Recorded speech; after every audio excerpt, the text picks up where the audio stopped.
1950년 9월 25일 유엔군은 속속 한강도하를 실시해 서울을 포위하게 됩니다. 미호 해병연대는 행주산성으로 도하를 실시해 서대문까지 진출했고 1해병연대는 당산에서 도하해 아현동까지 도달했습니다.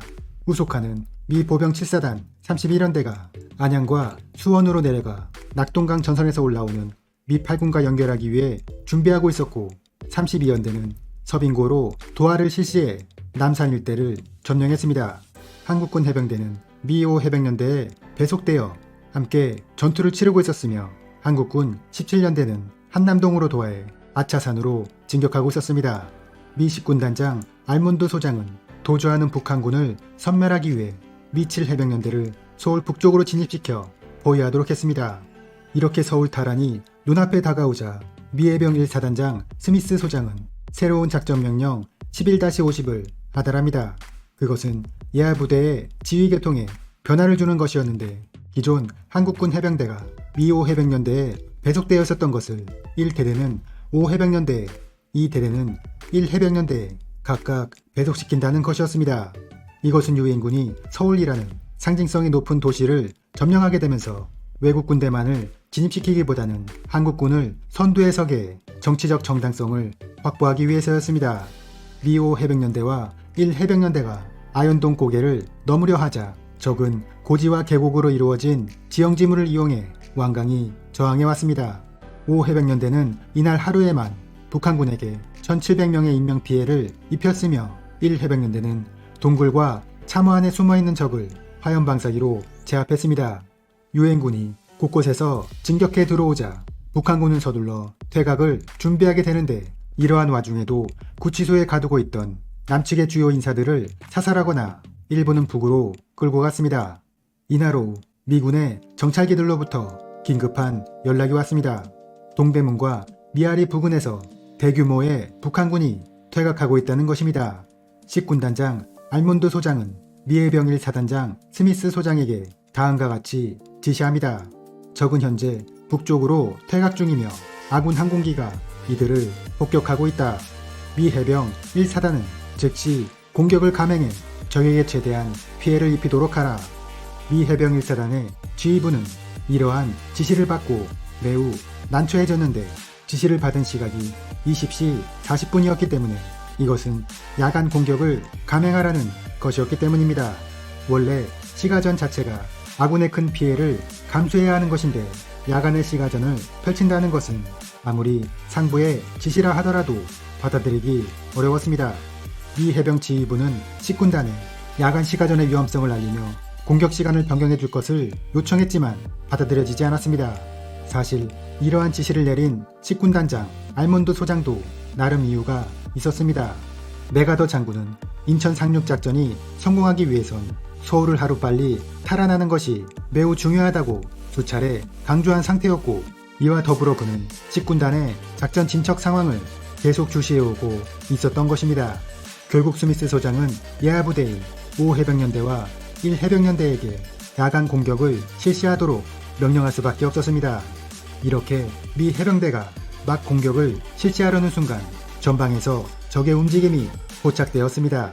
그들은 전차와 자주포 12대로 무장한 1개 대대 규모의 병력이었는데 북한군은 주 병력이 퇴각할 수 있는 시간을 벌기 위해 반격부대를 투입한 것이었습니다. 미 해병은 대전차포와 박격포 등을 동원해 공격을 실시했는데 이날 전투는 밤새도록 진행되었기 때문에 탄약이 거의 바닥나는 지경에까지 이르렀습니다. 그때 광경을 잊을 수 없어요. 아래 펼쳐진 도시 곳곳에서 연기가 치솟고 건물은 불길에 휩싸여 있었죠. 콜스 여기가 날아와 폭격을 하면 폭발음과 함께 검은 연기가 솟아올랐습니다. 고지에서 본 그 광경은 마치 영화 같았죠.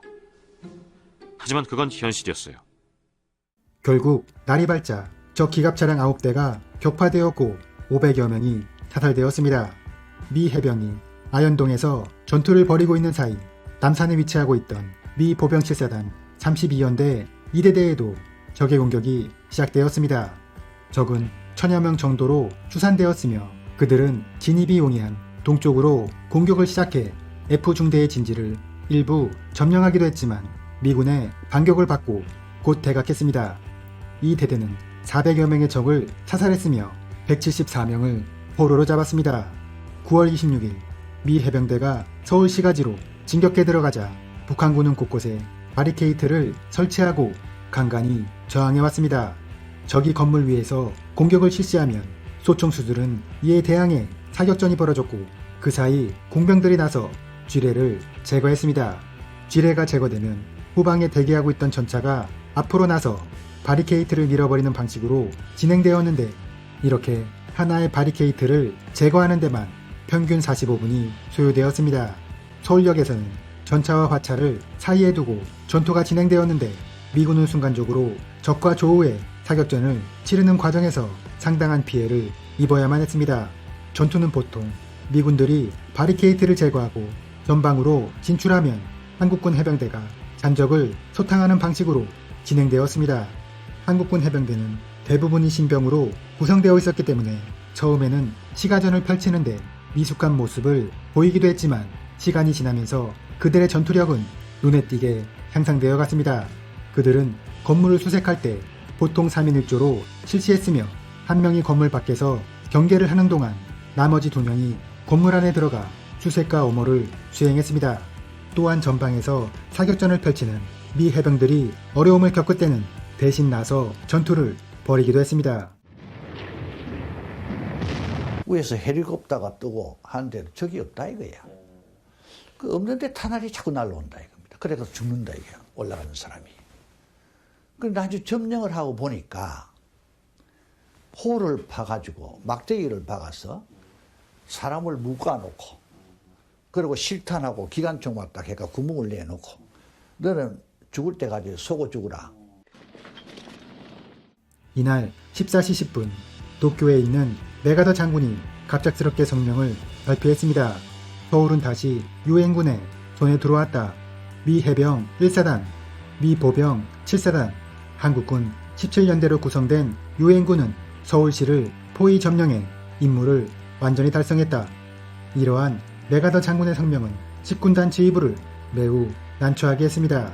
아직 전투가 한창 진행 중에 있었으며 이러한 전투는 이후로도 3일간이나 더 지속되었습니다.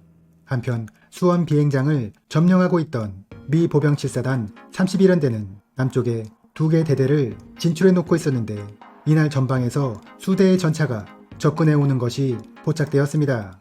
미군은 전차와 대전차포를 준비하고 전투에 대비하고 있었는데 접근해 오는 전차의 엔진 소리와 빠른 이동 속도를 고려해 보았을 때 쉽게 적 전차라고 속단하기 어려웠습니다. 확인 결과 그들은 낙동강 전선을 돌파하고 북상을 실시한 미일 기병연대 소속 전차였던 것입니다. 이들 특수임무 부대는 하루빨리 식군단과 연결하는 것을 목표로 하고 최대한 속도를 내고 전진했으며 간혹 적이 나타나면 전진에 방해가 되는 적들만 신속히 처리하고 그대로 통과했던 것입니다. 이렇게 메가더 장군이 계획했던 인천 상륙작전은 상륙군인 식군단과 낙동강 전선의 미 8군이 연결하게 되면서 작전 성공을 눈앞에 두게 되었습니다. 9월 27일 중앙청을 담당하게 된 미호 해병연대 3대대는 이른 아침부터 공격에 나섰습니다. 이날 시가전은 절정을 이루었으며 적들은 바리케이트를 이용해 유엔군의 진격을 한시라도 늦춰보려 노력했고 한미연합군은 계속 희생을 치르면서 조금씩 전진해 나갔습니다. 결국 이날 15시경 중앙청이 탈환되어 인공기가 내려졌고 태극기가 개양되었습니다. 전투가 진행되는 동안 숨죽이며 숨어있던 서울 시민들은 환호하며 거리로 뛰쳐나왔고 이러한 서울 탈환 소식은 곧 부산에도 알려지게 되면서 모두를 기쁘게 했습니다. 9월 29일 서울에서 환도식이 거행되었습니다. 이날 아침 이승만 대통령이 탑승한 비행기는 부산에서 이렇게 김포 비행장에 도착했으며 그곳에서 기다리고 있던 메가더 장군이 대통령 일행을 맞이했습니다. 중앙청에서 거행된 이날 행사에서 이승만 대통령은 서울을 해방시켜준 유엔군에게 감사를 표시했고 메가더 장군은 서울의 기능과 권한을 한국 정부에 돌려준다며 화답했습니다. 미 해병 1사단은 인천 상륙작전과 서울 탈환 작전을 수행하면서 전사자 415명, 부상자 2029명, 6명이 실종되는 피해를 입었고 한국군 해병대는 전사자 97명, 부상자 300명, 실종 16명, 미 보병 7사단은 전사자 66명, 부상자 272명, 실종 47명이었습니다. 북한군은 인천과 수원, 서울 지역에 약 4만 명이 있었던 것으로 추정되며 이 중 1만 4천 명이 사살되었고 7천 명이 포로가 되었으며 50여 대의 전차가 파괴되었습니다.